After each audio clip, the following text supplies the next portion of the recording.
నేను చెప్పేది ఒకటే, మనం ఏదైనా తప్పు చేయాలంటే 10కి 100 సార్లు ఆలోచిస్తాం. ఇక్కడ మనం తప్పు చేయమని చెప్పడం లేదు, నిజాయితీగా న్యాయపరంగా ఏం చేయాలో అది చేయమంటున్నాం. తప్పు చేయాలంటే భయపడాలి.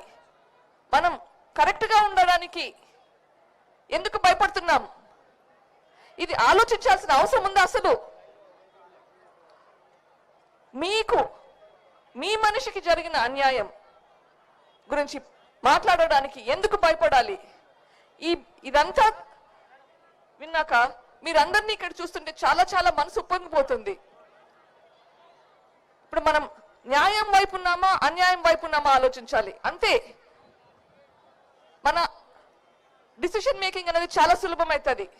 ధర్మం వైపు ఉన్నామా అధర్మం వైపు ఉన్నామా, మన కోసం పోరాడే మన షర్మిలమ్మ వైపు ఉన్నామా లేదా, మన కోసం పోరాడే షర్మిలమ్మ వైపు ఉన్నామా లేదా? మన కోసం పోరాడే మనిషి కావాలంటే మనం షర్మిలమ్మకు ఓటు వేసి గెలిపించుకోవాలి.